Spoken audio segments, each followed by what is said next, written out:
समाधान।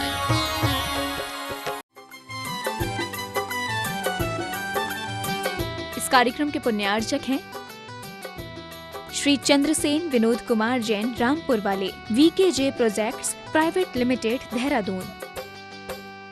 स्वर्गीय श्री कैलाश चंद्र जी सेठी व स्वर्गीय श्रीमती कमला देवी सेठी, कुचील, मदनगंज, किशनगढ़ वालों की पुण्य स्मृति में सेठी परिवार व मुंबई निवासी सुपुत्र राजेंद्र सेठी, पुत्र वधू वर्षा सेठी, पौत्र शिखर सेठी, पौत्री कनुप्रिया सेठी।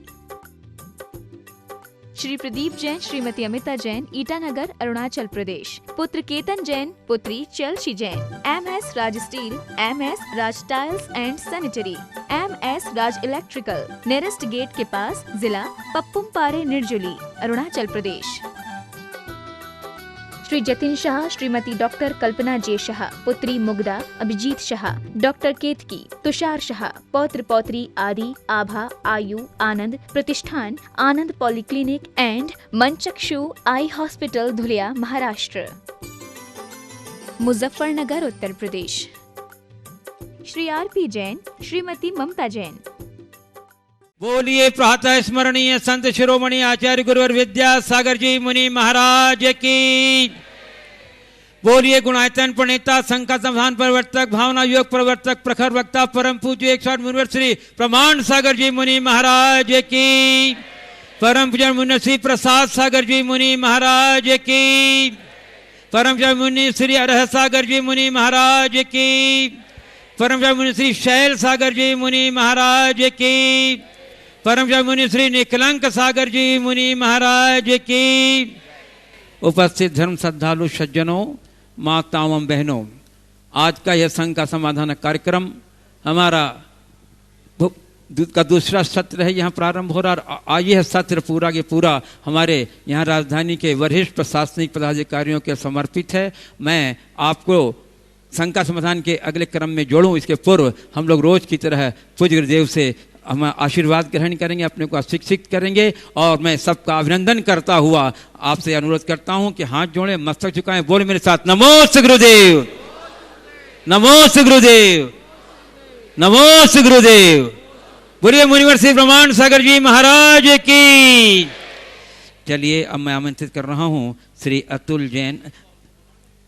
बंधुओं, आज हमारे बीच एक विशिष्ट अतिथि के रूप में श्री अमित जी जैन, पुत्र श्री विनोद कुमार जी जैन, और श्री गौरव जैन, पुत्र श्री विनोद कुमार जैन, सपरिवार यहाँ न्यू उस्मानापुर दिल्ली से पधारे हैं, गुणायतन ट्रस्टी हैं। मैं और उनके साथ सुगंधी लाल जैन, और उनका सम्मान के लिए मैं आमंत्रित कर रहा हूँ श्री सुगंधी लाल जी जैन, रोहित जी जैन। आ जाइए। श्री अमित जी जैन, पुत्र श्री और गौरव जी जैन, पुत्र श्री विनोद कुमार जी जैन, सपरिवार जो न्यू उस्मानापुर दिल्ली से पधारे हैं, गुणायतन के ट्रस्टी हैं। उनके सम्मान के लिए मैं आमंत्रित कर रहा हूँ सुगंधी लाल जैन, रोहित जैन, गुरु चरणों के अनन्य भक्त हैं। हम आपके गुरु श्रद्धा के प्रति आपके समर्पण की भावना का अभिनंदन करते हुए आपका अभिनंदन कर रहे हैं। और अभिनंदन के लिए विश्व कल्याण और लोक कल्याण की भावना से अनुप्रेरित यह 84 मंडल सिख विधान आज प्रातः काल 512 पंच परमेश्वर के अर्घों के साथ संपूर्ण हुआ। और कल विधान का अंतिम दिन है, जिसमें 1024 अर्घ के साथ इस विधान की संपूर्णता होगी। हमें अत्यंत प्रसन्न है कि जैसे जैसे अर्घों की संख्या बढ़ रही है, भोपाल वासियों के उत्साह और उमंग भी बढ़ता जा रहा है, और वे कटिबद्ध हैं इस आयोजन को एक ऐतिहासिक स्वरूप प्रदान करने के लिए। एक बार हमारे भोपाल वासियों के सम्मान में भी करतल ध्वनि का योगदान दे करके उनकी भावना का अनुमोदन कर दीजिए बंधु। और जैसा कि आप लोग को विजय से आचार्य श्री के आशीर्वाद से स्थानीय हबीबगंज में सहस्कुट जिनालय का निर्माण होने जा रहा है, और उसके लिए भी विराजित होने वाली प्रतिमा और हर प्रतिमा के लिए एक अलग अलग वेदी की भी बहुत उत्साहपूर्वक स्वीकृति आ रही है हमारे पास। और आज भी स्वीकृतियाँ आई हैं। श्रीमती पुष्पा राहुल गर्मा जी सिंघई, इन्होंने एक वेदी और एक मूर्ति की अपनी स्वीकृति दी है। श्रीमती सुनीता आनंद जी जैन, खजांची परिवार, इन्होंने भी एक वेदी और मूर्ति की स्वीकृति दी है। श्री अजय राज मिलन जी जैन, इन्होंने भी एक वेदी और मूर्ति की दी है। और भी जो महानुभाव चाहते हैं आप कार्यालय से संपर्क करके, जो ऑनलाइन सुन रहे हैं वे भी संपर्क करके कर सकते हैं। और श्री मैं आमंत्रित कर रहा हूँ अगले क्रम में हमारे माननीय अतिथि श्री अतुल जी जैन, IFS भारतीय वन सेवा के पदाधिकारी, और इसके बाद तैयार रहेंगे श्री संदेश जी जैन। गुरुवर भगवान श्री प्रमाण सागर महाराज जी मंच में विराजमान त्रय परमेष्ठियों को मेरा सत्सत नमन, सत्सत नमन। गुरुवर मैं एक बात कहना चाह रहा हूँ, छोटी सी जिज्ञासा है, दो छोटी छोटी। पहली जिज्ञासा ये है कि हम सभी जानते हैं कि हमारी जैन समुदाय, Jain community per capita income सबसे धनाढ़ है, हाईएस्ट है इंडिया में। हम ये भी जानते हैं कि लिटरेसी जैन समुदाय की इंडिया में हाईएस्ट है। विशेष तौर पर फीमेल्स जो लिटरेसी है वो 97% है। Amongst all religion it is the highest in India. फिर इस संदर्भ में हम लोग जीव दया का भाव पढ़ते हैं, जीव अहिंसा की बात करते हैं, लेकिन जो हमारा लिंगानुपात है गुरु, आश्चर्य की बात है कि ये 900 से कम है और इंडिया की समस्त कम्युनिटी में सबसे कम है, 870 के आसपास है, 870:1000। गुरुवर मैं आपके माध्यम से चाहता हूँ कि समाज के संबंध में संदेश। देखिए, पिछले सेंसस के रिकॉर्ड को जब हमने देखा तो बहुत सारी चुनौतियां हमारे सामने आई और मुझे लगता है कि ये सब हमारे बुद्धिजीवी होने के कारण है। प्रायः बुद्धिजीवी समाज में ही इस तरह की विकृतियां हैं।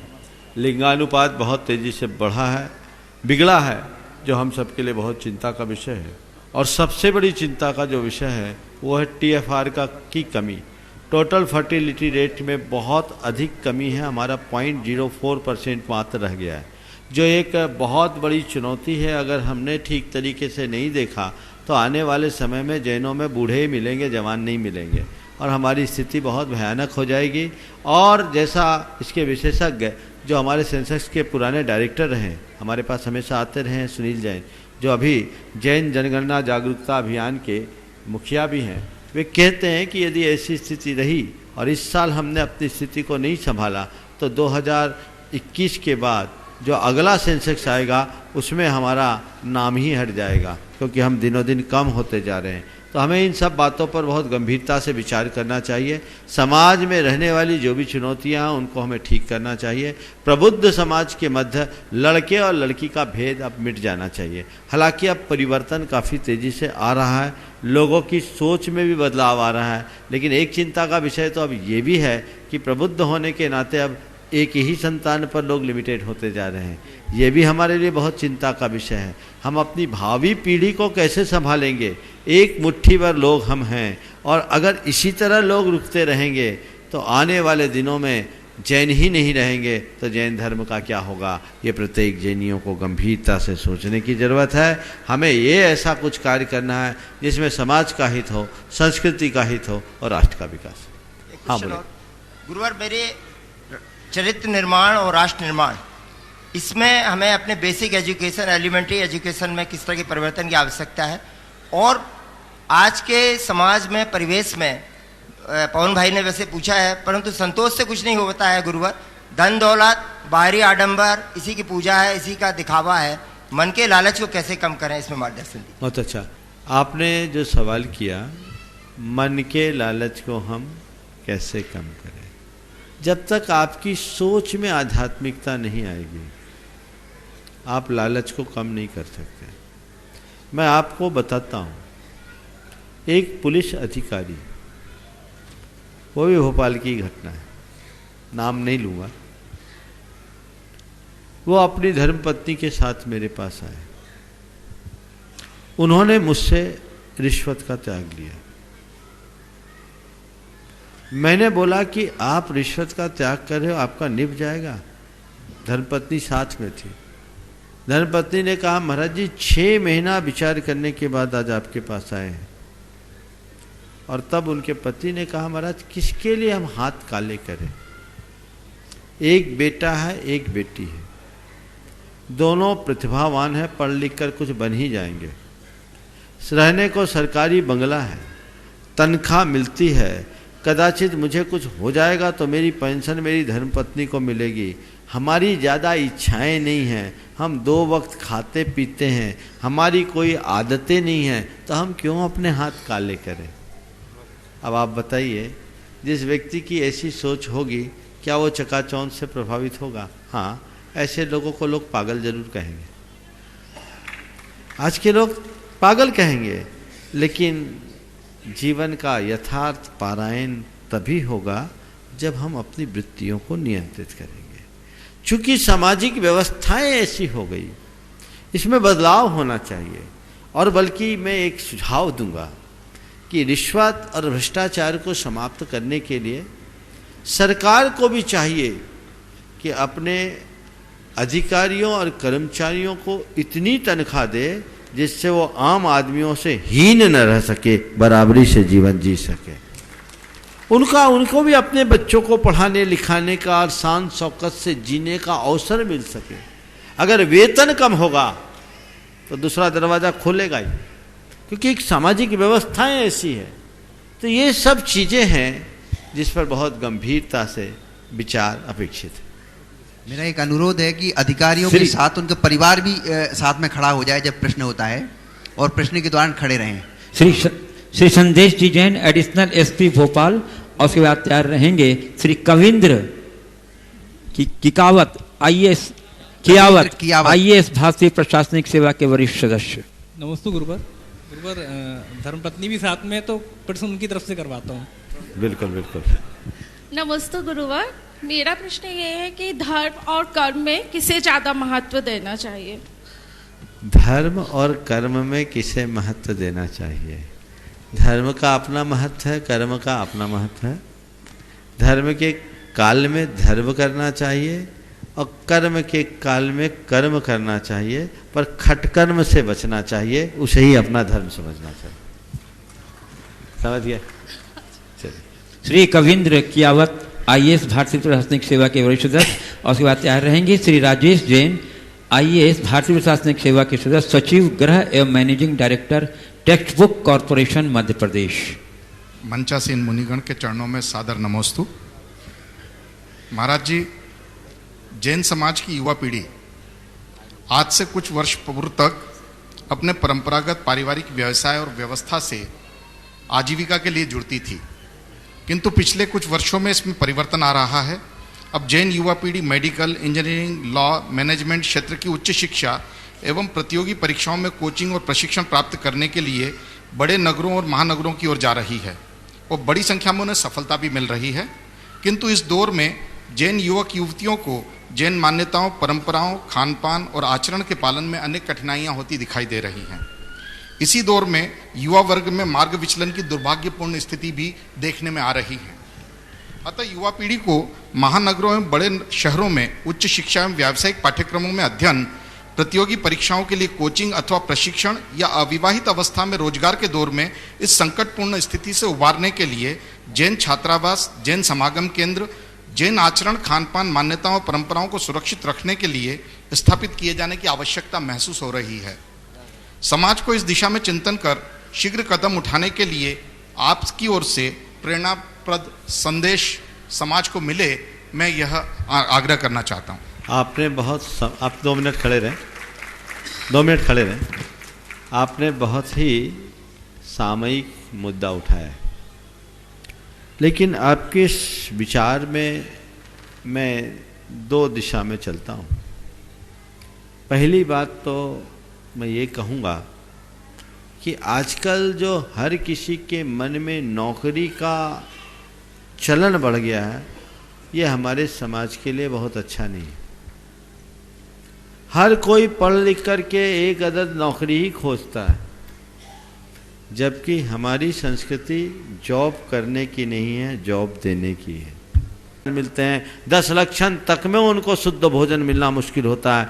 जैन समाज को पहल करनी चाहिए, और इस तरह के छात्रावासों के ये बता रहे 80,000 बच्चे हैं। जैन बच्चे नहीं होंगे, सब बच्चे मिला और ज़्यादा होंगे। 80,000 का मेरे ख्याल से आंकड़ा कम है। जब कोटा जैसी जगह में 10 लाख हो सकते हैं, तो भोपाल में भी अच्छी संख्या हो, जो भी हो, तो जो हो, इस तरह से अपने को ध्यान देना चाहिए। और इस तरह का काम करने में काम आगे बढ़ाएंगे तो बहुत अच्छी बात होगी। महाराज जी ने एक ध्यान मेरा आकर्षित किया है कि भारत सुप्रीम कोर्ट के जज ने एक कहा कि 73 वर्षों में हमने साक्षर तो बनाए, लेकिन नागरिक नहीं बना पाए। ये बात बिल्कुल सत्य है, ये यथार्थ है।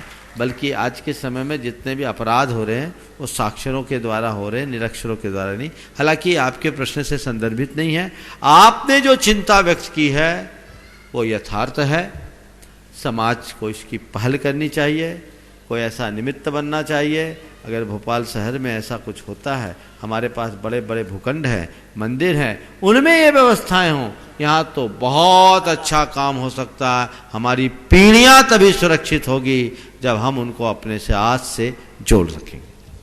श्री राजेश जैन IAS गृह सचिव मध्य प्रदेश, और उसके बाद तैयार रहेंगे श्री राकेश जैन सेवानिवृत्त IPS। नमोस्तु भगवान।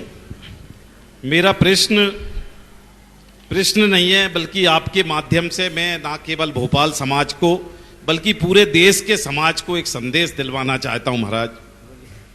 प्रायः देखने में आता है महाराज जी, जिला स्तर, संभाग स्तर, राजधानी स्तर और बड़े शहरों में आसपास के ग्रामों से साधर्मी बंधु जीवन यापन के लिए, बच्चों की शिक्षा के लिए और कभी कभी महाराज बीमारियों का इलाज करवाने के लिए आते हैं, और बड़ी विपन्नता की स्थिति है उनके साथ।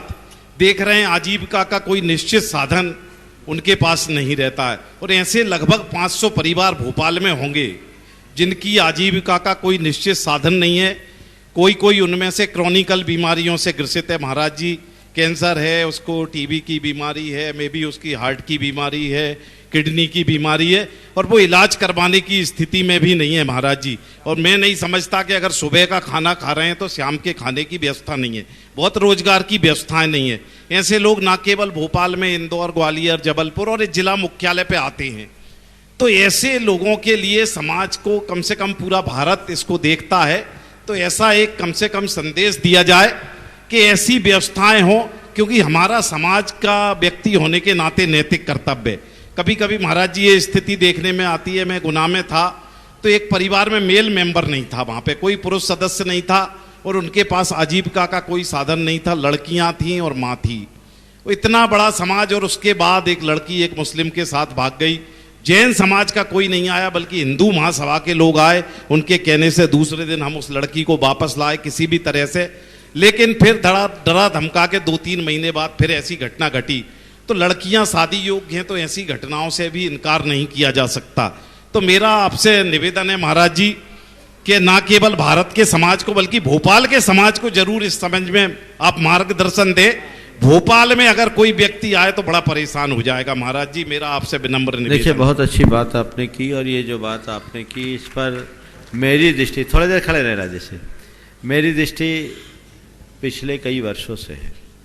और जब हमने धर्म बढ़ाओ अभियान के अंतर्गत जैन जनगणना जागरूकता अभियान की शुरुआत रतलाम में की थी, तो उसके पीछे मेरी यही दृष्टि थी कि इसके माध्यम से हम समाज की वास्तविक स्थिति का पता लगाएं और एक सर्वे कराएं, आर्थिक सर्वेक्षण हमारे समाज का हो, जिससे पता लग सके कि वाकई में हमारे समाज में ऐसे कितने लोग हैं जिनकी माली हालत खराब है, और उन्हें चिन्हित करके उनके लिए अच्छे कार्यक्रम बनाए जाएं ताकि उनको सपोर्ट मिले। और उस दिशा में प्रयास कुछ हुए हैं, लेकिन जैसे ठोस प्रयास चाहिए थे वैसे हुए नहीं। जनगणना के संदर्भ में जब हमने आगे बढ़ने की बात की तो फिर मुझे कुछ लोगों ने कहा कि महाराज सरकार अभी जनगणना कराएगी, उस जनगणना के बाद ये हमारा काम थोड़ा ज़्यादा आसान हो जाएगा, क्योंकि वो बहुत व्यय साध्य था, बहुत ह्यूज बजट उसमें जा रहा था। इसलिए मैंने उसे थोड़ा सा रोक दिया। हालांकि अपनी गति से काम चल रहा है, पर हमें ये जागरूकता लानी चाहिए, इस दिशा में प्रयास करना चाहिए। आपने भोपाल में ये बात की, बैठकर भोपाल के सारे बुद्धिजीवी एक मंच तैयार करें और भोपाल शहर के हर परिवार का एक सर्वेक्षण रिपोर्ट हो।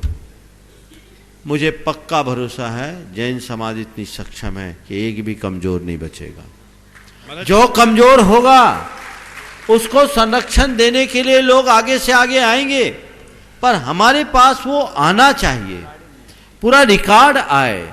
और हम ऐसा नहीं चाहते कि उन्हें हम कुछ सहयोग दें, हम चाहते हैं कि उन्हें हम सहयोग देने लायक बनाएं, वो औरों को सहयोग दे सके, समर्थ बनाएं। सहयोग देना नहीं है, समर्थ बनाना है। और आज ये समय की आवश्यकता है, ये पहल हमें करनी चाहिए। साधर्मी वात्सल्य का यही उदाहरण है। प्रमोद कुछ कहना चाह रहे हैं, बोलिए। आप बोल दीजिए। मैं बोल रहा हूँ महाराज जी, बीच में पूज्य निर्भय सागर जी महाराज जी आए थे, हमने इस संबंध में चर्चा की। 5000 से ज़्यादा फार्म छपवा के हर मंदिरों में पहुंचाए थे इस संबंध में। और मंदिर भी मेरे ख्याल से सभी अध्यक्षों ने पूरे सर्वे करके कि अपने मंदिर क्षेत्र में जो लोग आते हैं उनके फार्म भरवाएं, तो फार्म भी मेरे ख्याल से अभी तक इकट्ठे नहीं हो पाए, 1 साल हो गई। तो मेरा अनुरोध रहेगा प्रमोद हिमांशु जी हैं और बाकी लोगों से भी कि कम से कम कुछ ना कुछ करना चाहिए महाराज जी। बहुत पीड़ा होती है। प्रमोद बोलो, क्या बोल रहे थे? बोलिए परम पूज्य आचार्य श्री विद्यासागर महाराज की जय। पूज्य महाराज जी से निवेदन है कि हमने, राजेश जी ने मुझे सलाह दी थी, मैं फरवरी में गया था, फरवरी 2019 में चुनाव जीतने के बाद ही गया था राजेश भाई के पास। तो उन्होंने कहा आप सबसे बड़ा काम एक ही है कि हमारे को पूरे हमारे जैन समाज में कितनी पॉपुलेशन भोपाल में रहती है, आप इसका जनगणना कराएं। तो मैंने उसी समय कोशिश किया था, काफ़ी फॉर्म छपे रखे हैं, लेकिन सहयोग बहुत कम मिल पाता है। आपके संदेश से ज़रूर ये हो सकता है। उस समय पूज्य अजीत सागर महाराज जी भी आए थे, उन्होंने भी कई जगह उन्होंने बोला भी था कि आप दीजिए, लेकिन किसी ने दिया नहीं। और आर्थिक मामले में भी हमने एक उसी में अपने कॉलम रखा हुआ है, लेकिन उसमें भी हमारा सहयोग किसी ने करा नहीं था। मैं अपनी पंचायत, महाराज जी एक पंचायत कमेटी ट्रस्ट की तरफ से आर्थिक मदद भी करते हैं, फीस भी भरते हैं। और हमारा प्रयास ये रहता है, जब से मैं समाज ने मुझे दायित्व दिया है, मैं ये चाहता हूँ कि कोई भी जैन समाज में अनपढ़ ना रहे। फीस भरने के लिए पूरी तरीके से अनुशासन चला रहे हैं। गरीब बच्चों के लिए फीसों की व्यवस्था भी होती है, और वो IAS IPS तैयारी भी चल रही है। और हमारे राजेश जी और बाकी मेरे ख्याल से जितने हमारे साथी बैठे हैं, वो भी सब जा करके वहाँ कोचिंग देते हैं, मेरे ख्याल से निःशुल्क भी देते हैं। तो आप एक संदेश ऐसा दें कि जिसके कारण से हम आगे उस काम को ठीक कर। देखिए, आपने जो बात कही है बहुत अच्छी है, पर हमें इसे थोड़ा प्रोफेशनल ढंग से करना होगा। हमें एक टीम बनाकर विधिवत सर्वे करना होगा, क्योंकि हमारी समाज की उदासीनता ही इस स्थिति की जिम्मेदार है। लोग आज हाईटेक युग में एक संदेश से लोग अपना दे सकते हैं। हालांकि एक बात बोलूं, मेरे कहने पर 3 लाख परिवारों का डेटा अपने पास है पूरे भारत का, जो इसे लोगों ने दिया। 3 लाख परिवार के डेटा पूरे देश भर से आए हैं, लेकिन ये कम है। अगर 45 लाख मानते तो 9 लाख है, तो 30% है, वो पूरे देश से है। अगर हमारी तो एक्चुअल संख्या 1 करोड़ से ऊपर है, तो हमें उस तरह से ध्यान देना होगा और उसके लिए प्रयास करना होगा। भोपाल स्तर पर एक पहले कार्य योजना बनाई जाए, और कार्य योजना बना करके लोगों को चिन्हित किया जाए अलग अलग मंदिरों के लोगों से, और उन्हें हम सहयोग नहीं दें, मैं सहयोग के पक्षधर नहीं हूँ, समर्थ बनाए। हमारा सिद्धांत ये होना चाहिए, और हम अगर ठीक तरीके से काम करेंगे तो बहुत अच्छे परिणाम हैं। आप पंचायत के रस से ये काम कर रहे हैं, बहुत सराहनीय है, इसे और अच्छा करें। हाँ, श्री राकेश जैन, सेवानिवृत्त IPS। रहेंगे श्री JK जैन साहब, IAS सदस्य राजस्व मंडल ग्वालियर। अहिंसावादी सिद्धांत सबसे पहले जैन दर्शन ने दिया, और इसी कारण भारत को सोने की चिड़िया कहते थे। बाद में कुछ हिंसावादी ताकतें आई, जिन्होंने अब कब्जा किया। गांधी जी ने इसी अहिंसावादी सिद्धांत को अपनाकर आज़ादी में अपनी महती भूमिका निभाई। क्या कारण है कि आज़ादी के इतने बाद भी पुनः हिंसावादी ताकतें अब बढ़ रही हैं? आजकल सोशल मीडिया पे यही चल रहा है कि ये करो, तोड़फोड़, ये सब चल रहा है। तो जैन धर्म का जो सिद्धांत अहिंसावादी अब कितना प्रासंगिक है? आज़ादी के बाद भी हिंसावादी ताकतें अपने पांव के ऊपर पसार रही हैं। आपका सवाल बहुत अच्छा है। इसकी केवल एक ही वजह है कि हमारे अंदर जो संवेदना है वो दिनों दिन क्षीण हो रही है। अहिंसा जीवन में तभी तक प्रतिष्ठापित हो सकती है जब तक हमारे अंदर सह-अस्तित्व और सहजीवन की भावना होगी, और सह-अस्तित्व और सहजीवन की भावना संवेदनाओं के बल पर होगा। आज संवेदनाएं छीन हो रही है, इसलिए ऐसे परिणाम आ रहे हैं। हम अपनी संवेदनाओं को जगाएं। एक गुरुदेव, एक प्रश्न मेरी मम्मी जी ने किया है, जो मेरी बेटी पूछेगी। नमोस्तु महाराज। महाराज जी, मेरी दादी का प्रश्न है कि ध्यान, ध्याता और ध्येय में क्या अंतर है? ध्यान जो किया जाए, ध्याता जो करे, और ध्येय जिसको ध्याया जाए। ध्यान क्रिया है, ध्याता करता है, और ध्येय कर्म। नमोस्तु। श्री JK जैन साहब, IAS सदस्य राजस्व मंडल ग्वालियर। और उसके बाद तैयार रहेंगे श्री अभिषेक जैन, IRS कस्टम एवं सेंट्रल एक्साइज। नमोस्तु गुरुवर, नमोस्तु गुरुवर, नमोस्तु गुरुवर, नमोस्तु मुनि संघ। महाराज, मेरा एक प्रश्न हमारे सामान्य तौर पर जो समुदाय है जिसके बीच में हम लोग काम करते हैं, उस समुदाय को लेकर है कि उस समुदाय को कैसे मजबूत बनाएं, कैसे स्ट्रेंथन करें, क्योंकि हम देखते हैं कि उस समुदाय की कमी के कारण, कमजोरी के कारण ही भ्रष्टाचार जैसी बातें अभी पवन जैन साहब ने की। आदिवासी क्षेत्र में भी मैंने काफ़ी काम किया है, तो वो लोग हमारे ही द्वारा, हमारे ही साथियों के द्वारा, हमारे निचले स्तर के कर्मचारियों के द्वारा बहुत ही बुरी तरीके से ठगे जाते हैं। उनको जहाँ बोला यहाँ साइन कर दीजिए, यहाँ अंगूठा लगा दीजिए, वो उस तरीके से उनके कहने में आते हैं। मैंने ये पाया कि समुदाय को जैसे ही हम स्ट्रेंथन करते हैं, दूसरे राज्यों का हमारे सामने उदाहरण भी है जहाँ पर कि लोग ज़्यादा अच्छे पढ़े लिखे, ज़्यादा जागरूक हैं, उनका शोषण इतना नहीं हो पाता जितना कि हम लोग अपने क्षेत्र में देखते हैं। और दूसरी जिज्ञासा यह है महाराज कि अभी कल गणतंत्र दिवस है। हम लोग ये पाते हैं कि गणतंत्र दिवस अब केवल हम लोग बच्चों का ही एक समारोह हो गया, जहाँ अधिक से अधिक बच्चों की सहभागिता रहती है, या शासकीय अधिकारियों की जिनका कि वो दायित्व ही है कि वहाँ पर रहें। तो जन सामान्य की सहभागिता वहाँ पर हम लोग कैसे बढ़ा सकते हैं, ये मेरे प्रश्न है। देखिए, आपने जो बात कही कि समुदाय का शोषण कैसे रोका जाए, पहला सवाल। आपकी चर्चा से एक बात ऐसी निकली, यदि हम उन्हें जागरूक करें, पढ़ा लिखा दें, तो ये परिवर्तन हो सकता है। मैं एक घटना आपको सुनाऊंगा। हम बिहार में थे, बिहार कर रहे थे। एक स्थान पर हमारा विश्राम था, सर्दी का समय था, मैं धूप में सामायिक कर रहा था। वहाँ साक्षरता अभियान से जुड़े एनजीओ के कुछ सदस्य अपना काम कर रहे थे और वो उन्हें साक्षरता का पाठ पढ़ा रहे थे, मैं सब सुन रहा था। उसके बाद वे लोग मेरे पास आए,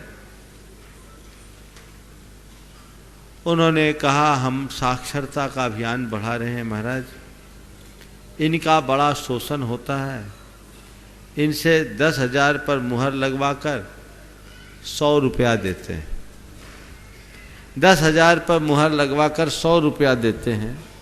तो मैंने उनसे एक सवाल किया, ये बताइए 10,000 पे मुहर लगाकर 100 रुपया देने वाला साक्षर है या निरक्षर? बात समझ रहे मेरी?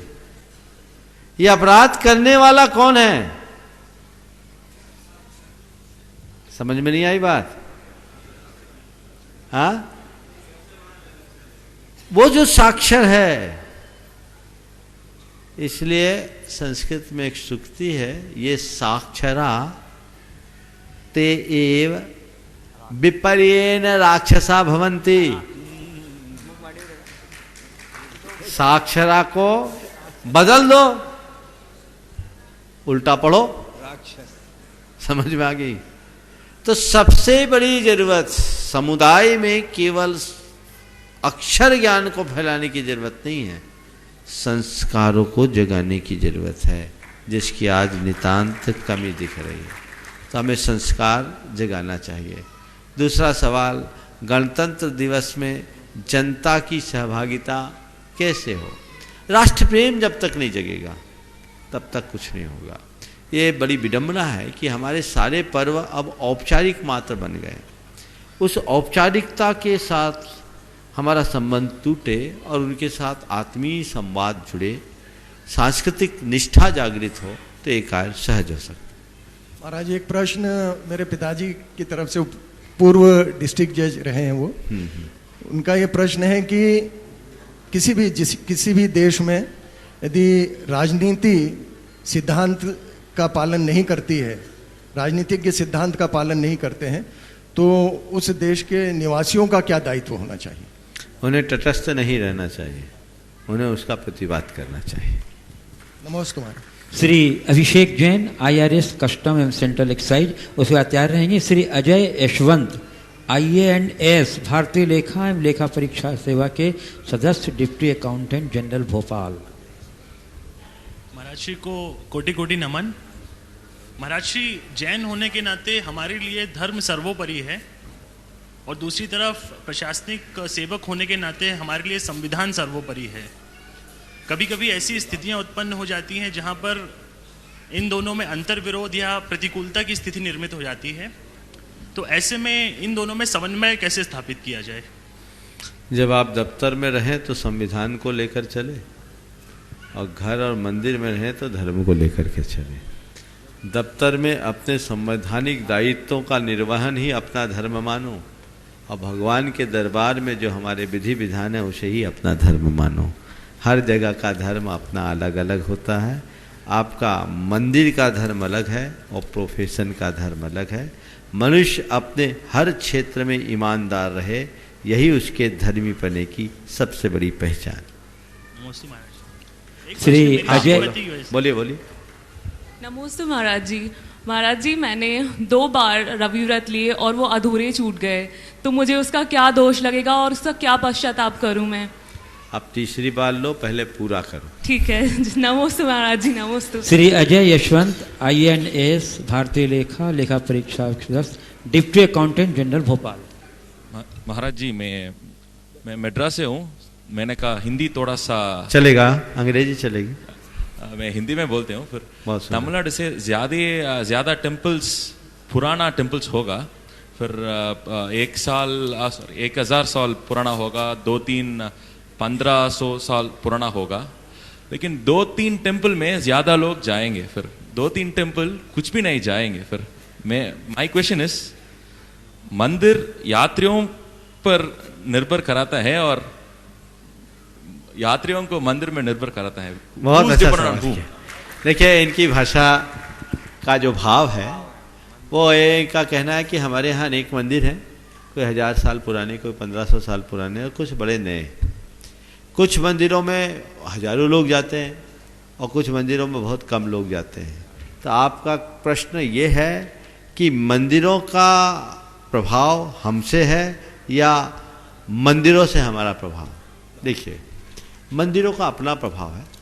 मंदिर में जब हम भगवान को विराजमान करते हैं तो उसका अपना एक ओरा डेवलप होता है, और जब विधि विधान से भगवान को विराजमान करते हैं, विराजमान कर्ता का जितना विशुद्ध भाव होता उसका उतना प्रभाव होता है।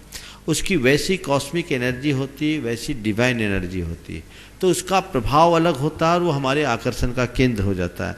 जैसे कुंडलपुर के बड़े बाबा हैं, महावीर जी हैं, गोमटेश बाहुबली है, तो वहाँ उनका अपना एनर्जी है और वहाँ लोगों का खिंचाव अपने आप हो जाता है, और जिनने उसकी प्रतिष्ठा की उसका पुण्य भी उसमें कारण बनता है। इसलिए मंदिरों का अपना प्रभाव है, हम उसमें जाते हैं। हम तो ये कहेंगे कि मंदिर से हमारा बढ़ावा है, हमसे मंदिरों का बढ़ावा नहीं है। कोई मंदिर इसलिए बड़ा नहीं कि वहाँ लोग ज़्यादा जाते हैं, मंदिर इतना बड़ा है कि लोग वहाँ जाते हैं, ऐसा समझना चाहिए। तो हमारा सारा Shri Malay Jain, additional SP, Bhopal. नमस्ते महाराज श्री।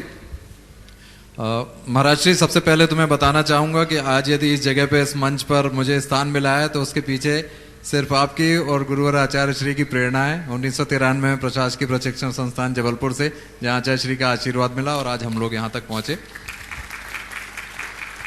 अभी महाराज जी, चूंकि मैं प्रशिक्षण का काम देख रहा हूँ पुलिस में, अभी हम लोग खुद भी ट्रेनिंग में गए थे, तो उसमें हम लोगों ने कई जगह पर आजकल एक ट्रेंड चल रहा है इमोशनल इंटेलिजेंस का, इमोशनल इंटेलिजेंस। और जब मैंने देखा कि भावना योग है, सारी चीज वही है कि अपने आप को कमांड देना, तो महाराज श्री पुलिस विभाग एक ऐसा विभाग है, चूंकि हम लोग वर्दी पहनते हैं, ऐसा विभाग है जहां पर कि ऊपर का आदेश माना जाता है। तो हम प्रशिक्षण के दौरान अपने सारे पुलिसकर्मियों के लिए ऐसा क्या करें कि वो भावना योग के माध्यम से खुद को कमांड देना सीख सकें? एक आध कार्यक्रम बनाओ, भावना योग का कार्यक्रम अपने पुलिस लाइन में करवा लो, देखते हैं। बिल्कुल कार्य होगा, इसकी बहुत ज़रूरत है, इसकी जन जन को ज़रूरत है। हालांकि मैं अभी कह नहीं सकता कि कब तक भोपाल में हूँ, लेकिन यदि ऐसा कुछ हो और मैं यहाँ रहता हूँ और ऐसा कोई प्रयास किया जाता है तो मैं उसके लिए तैयार हूँ, कोई दिक्कत नहीं। इस तरह का कार्य होना चाहिए। इतना जरूर मैं कहूँगा, भावना योग वह प्रक्रिया है जो हर व्यक्ति के जीवन का आमूलचूल रूपांतरण कर सकती है। हम अपने अंतस्करण को यदि बदलना चाहते हैं, अपनी वृत्ति और प्रवृत्तियों को बदलना चाहते हैं, तो भावना योग एक बहुत सशक्त माध्यम है। बस आवश्यकता है हम उसे स्वयं करें और लोगों को करने के लिए प्रेरित करें। इससे जीवन में आमूलचूल परिवर्तन घटित हो सकता है। नमस्ते। और चलिए मैं अगले क्रम में आमंत्रित कर रहा हूँ श्री KC जैन साहब, IPS, रिटायर्ड, भोपाल। और उसके बाद तैयार रहेंगे श्री शोभित जैन IAS भारतीय प्रशासनिक सेवा में पदस्थ। महाराज जी के चरणों में नमन। ऐसे कोई विशेष शंका नहीं है, लेकिन महाराज जी ये पूछना चाहता हूँ कि अच्छे लोगों को कठिन परीक्षाएं क्यों देना होती हैं? बहुत अच्छा सवाल किया आपने। मैं तो यही कहता हूँ कि कसौटी पर सोने को ही कसा जाता है, पीतल को नहीं। अच्छे लोगों की परीक्षा केवल इसलिए होती है क्योंकि वो अच्छे, समझ गए। अवे के आँच में मिट्टी को पकाया जाता, पत्थर को नहीं।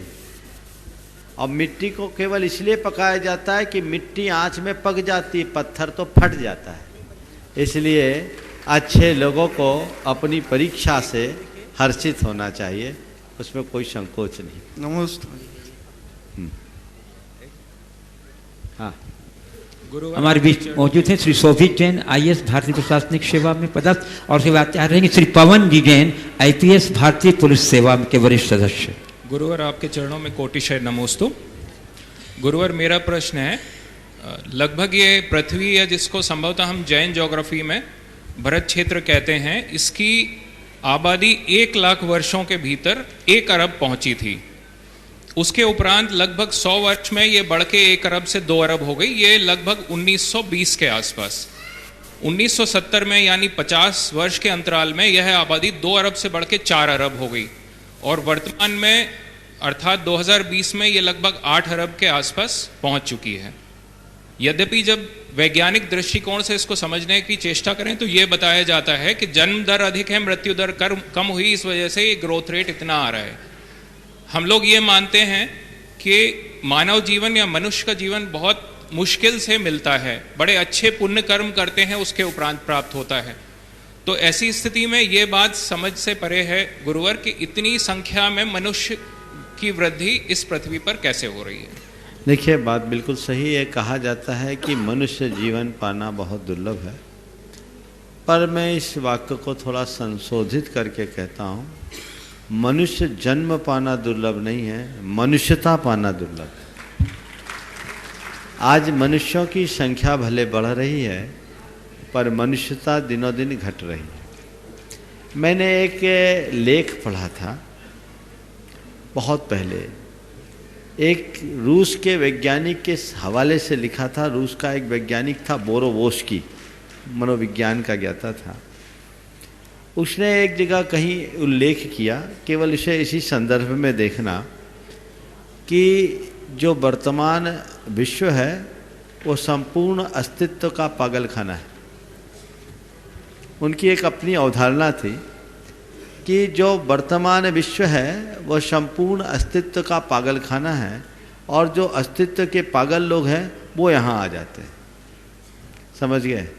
तो मैं इसे दूसरे संदर्भ में देखता हूँ कि वर्तमान में मनुष्यों की संख्या यहाँ बढ़ रही है तो विदेह आदि पुण्य भूमि में संख्या घट रही, क्योंकि हमारी संख्या संख्यात है, 29 अंक का प्रमाण है, न घटेगी न बढ़ेगी। तो वहाँ घट रही होगी, तो वहाँ जिनके जीवन में पाप की बहुलता हो वो इधर आ जाते। तो ये बात हमें समझना चाहिए, मनुजत्व को दुर्लभ मानना मनुष्य होने को। नमस्ते।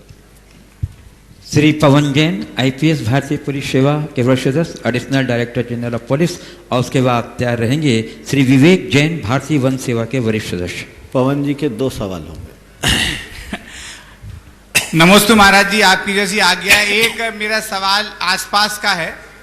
आज़ादी के 72 साल बाद अगर हम एक चिंतन करते हैं तो हम ये पाते हैं कि जिस अवधारणा के साथ हमने आज़ादी पाई थी कि भारत में सब अच्छा होगा, उसके विपरीत का परिदृश्य दिखाई देता है। सबसे बड़ी बात 2 चीज़ों को लेके मेरे मन में ज़रूर रहती है, मेरी भी 32-33 साल की जो नौकरी रही है, कि भ्रष्टाचार दिनों दिन बढ़ रहा है।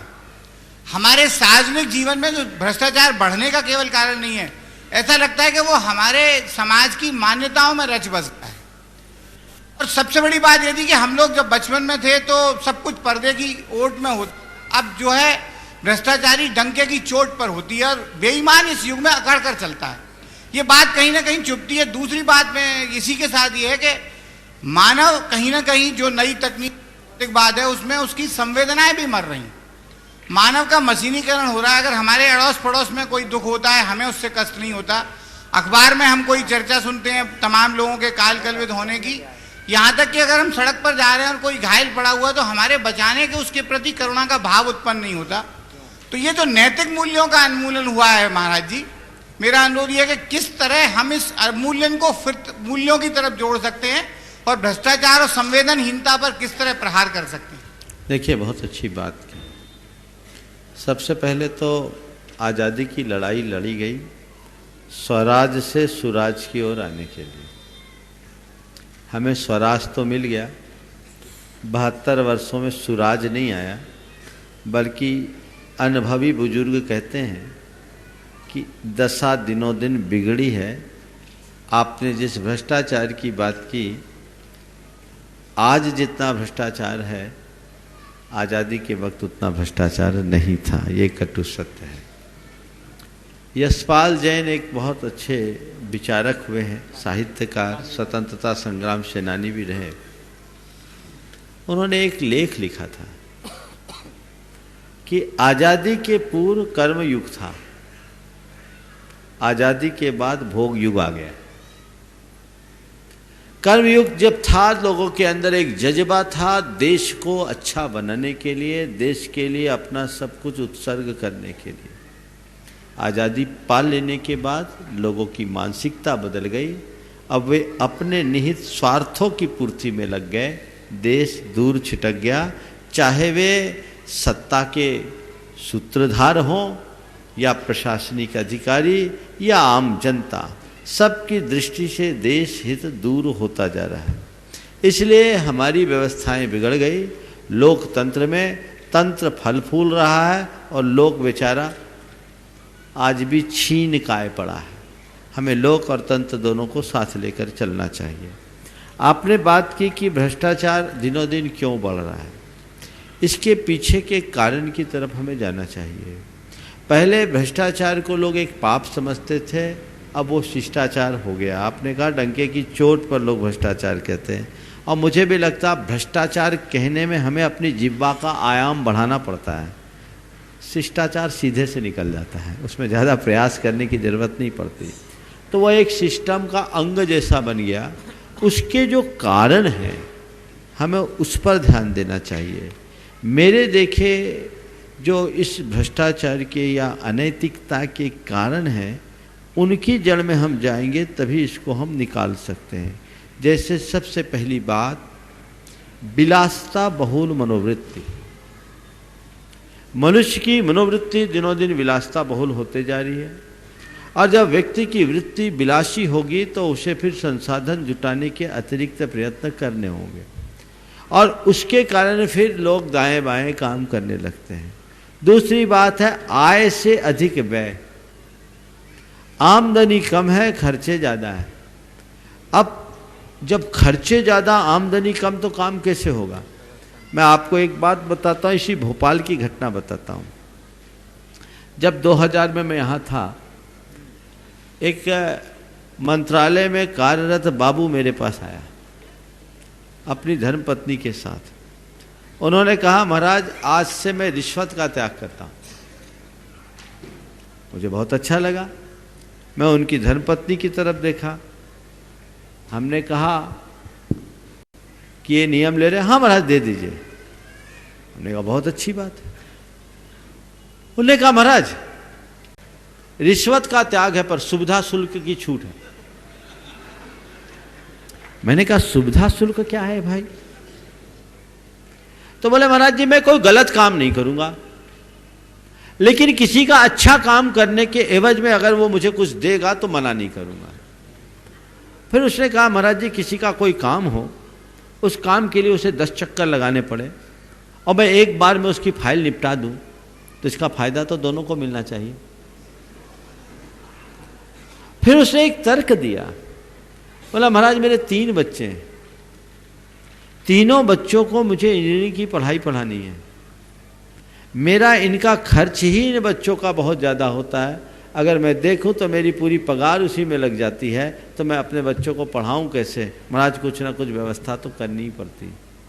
उसका तर्क विचित्र था, लेकिन फिर भी वो इस बात के लिए तो कह रहा था कि मैं बेईमानी का पैसा नहीं लूंगा। वो सुविधा शुल्क को ईमानदारी का पैसा मान रहा था। अब वो जो बात है, ये जो व्यवस्थाएं हैं, एक साधारण व्यक्ति भी अपने बच्चे को वहां पढ़ाना चाहता है जहां करोड़पतियों के बच्चे पढ़ते हैं, तो ये खर्च कहीं ना कहीं से निकालेगा आदमी। आय से अधिक व्यय, विलासता बहुल मनोवृत्ति। तीसरा कारण जीने का कृत्रिम तरीका। जीवन जीने का जो तरीका है लोगों का एकदम कृत्रिम हो गया। सब स्टेटस के नाम पर ब्रांडेड की तरफ भाग रहे हैं। ये जो चीज है ये व्यक्ति को गलत रास्ते पर चलने के लिए उत्साहित करती है। वो अपने वेतन पर निर्भर नहीं रह पाता। खर्च के स्रोत इतने खुल गए, जो काम 2 रुपए में हो सकता वो काम 200 रुपए में कर रहा है, तो उसे कोई गलत स्रोत चुनना पड़ता है और आज इसका अंग बन गया है, इसे बढ़ावा दिया जा रहा है। ये कंज्यूमरिज्म का दुष्परिणाम है।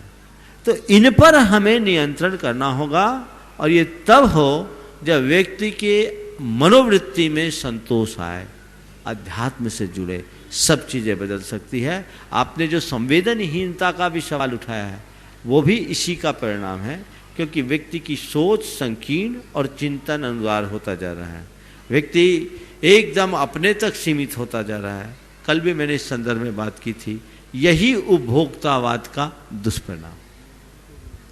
मेरा दूसरा सवाल महाराज जी एक बड़े चिंतन पर है कि अभी तक हम ये मानते थे विज्ञान के विद्यार्थी के नाते कि दुनिया को सबसे बड़ा खतरा एटम बम, परमाणु बम से है। लेकिन अभी जो वर्तमान परिवेश चल रहा है, जिस तरह की जलवायु परिवर्तन हो रही है दुनिया में, ब्राजील के जंगलों में जब रेन फॉरेस्ट में आग लगी, जो दुनिया का सबसे बड़ा फॉरेस्ट है, जाने कितने हजारों लाखों पक्षी मर गए, कितने पौधे नष्ट हो गए। अभी ऑस्ट्रेलिया में आग बुझी नहीं है, करोड़ों जानवर मर गए हैं और वहां पर पानी का संकट उत्पन्न हो गया है। तो ये जो पंच तत्वों का दोहन हो रहा है अंधाधुंध, हमने जंगल काट दिए, पहाड़ खोद दिए और प्रकृति का इतना उपभोग किया कि उसके कारण प्रकृति एक बदला ले रही है। ग्लोबल वार्मिंग पर पूरी दुनिया इकट्ठी होती है लेकिन परिणाम नहीं निकलता, क्योंकि विकास वाले देश हैं वो उपभोक्ता संस्कृति को बढ़ावा दे रहे हैं। तो अभी जो आज ही अखबार में आया है कि जो परमाणु बम के लिए घड़ी लगाई गई थी, कयामत की घड़ी, कि कब परमाणु बम होगा तो एक सूचना होगी, तो वो परमाणु बम की जगह अब कयामत की घड़ी प्रकृति के कारण आने वाली है। हमारे सारे हिमखंड पिघल रहे हैं, पानी का अगर जल स्तर बढ़ता जाए तो हो सकता है कि दुनिया समय से पहले नष्ट हो जाएगी। तो इस प्रलय और कयामत को जो प्रकृति के कारण होने वाला है, इससे कैसे महाराज जी बचा जा सकता है? बहुत ही गंभीर सवाल आपने उठाया और ये पूरे संसार के लिए एक चुनौती है। हमें प्रकृति के साथ छेड़खानी की प्रवृत्ति से बाज आना होगा। हमें प्रकृति के संरक्षण के लिए संकल्पित होना होगा। प्रकृति के अंधाधुंध दोहन को अंतर्राष्ट्रीय स्तर पर रोकने का प्रयास करना होगा और इसके लिए 2 स्तर के प्रयास होने चाहिए, एक जन जागरण और दूसरा कानून। केवल कानून से भी काम नहीं होगा और केवल जन जागरण से भी काम नहीं होगा। दोनों चीज़ें जब तक नहीं होती तब तक ये बदलाव नहीं आ सकता।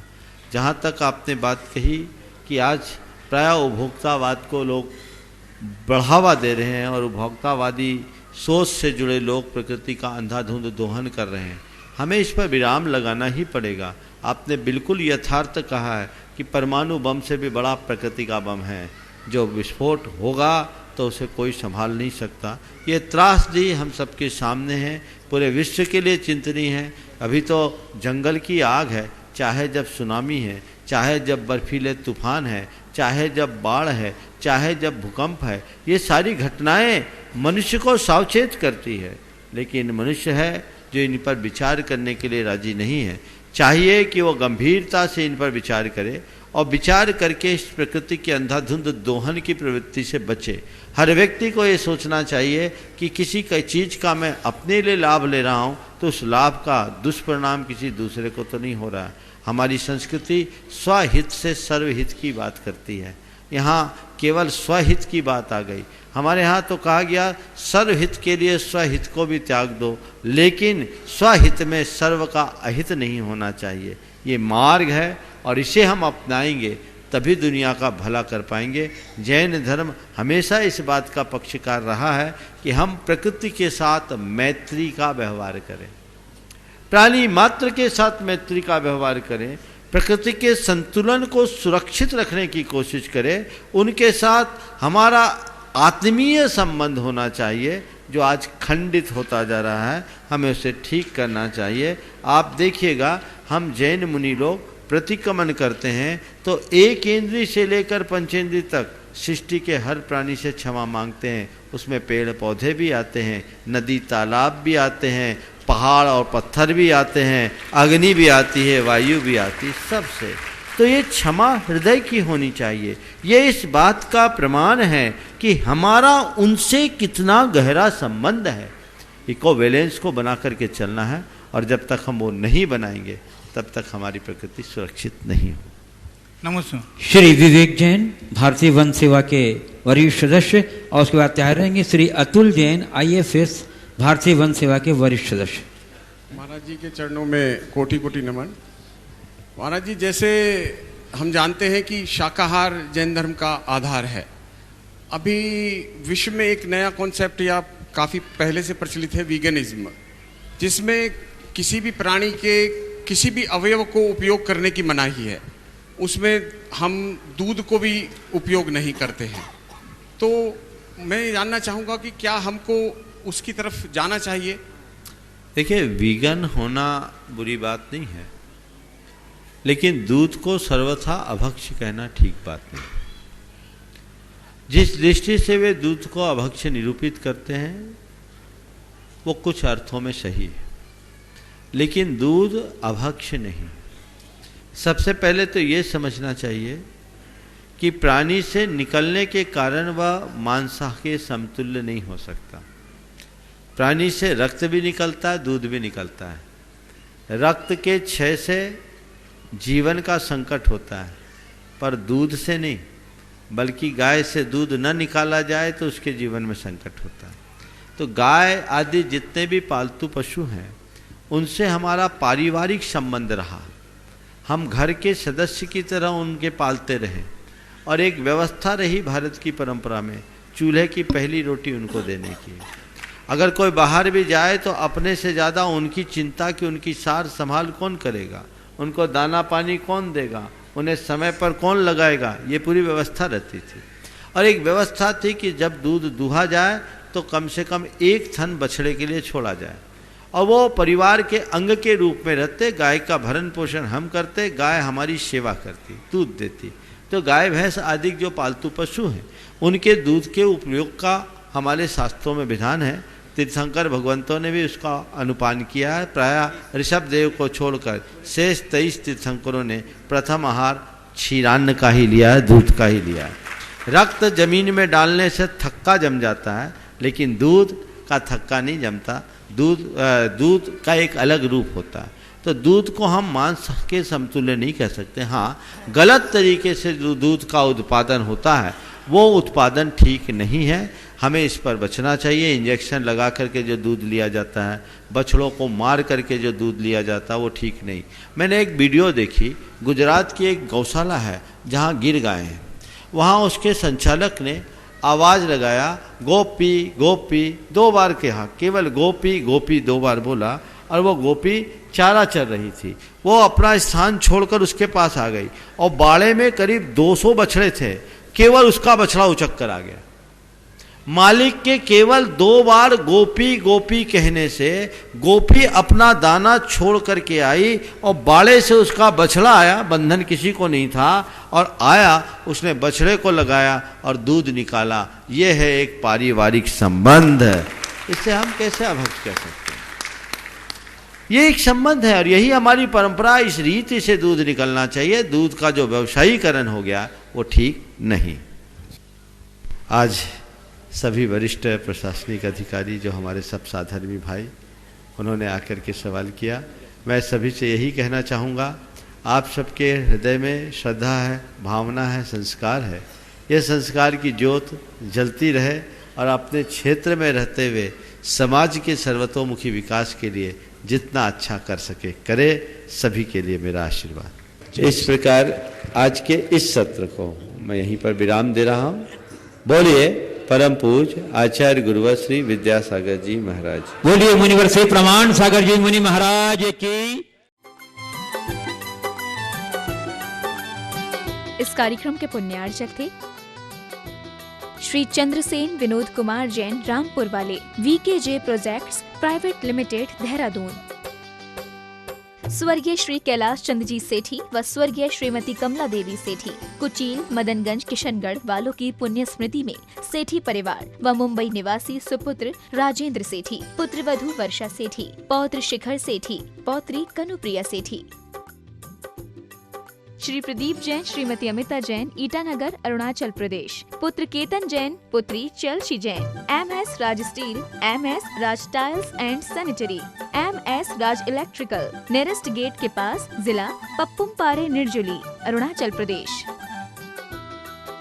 श्री जतिन शाह, श्रीमती डॉक्टर कल्पना जे शाह, पुत्री मुग्धा अभिजीत शाह, डॉक्टर केतकी, तुषार शाह, पौत्र पौत्री आदि, आभा, आयु, आनंद प्रतिष्ठान, Anand polyclinic and Manchakshu eye hospital, Dhulia, Maharashtra.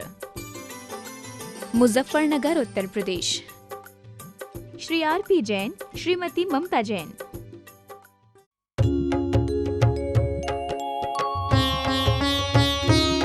शंका समाधान।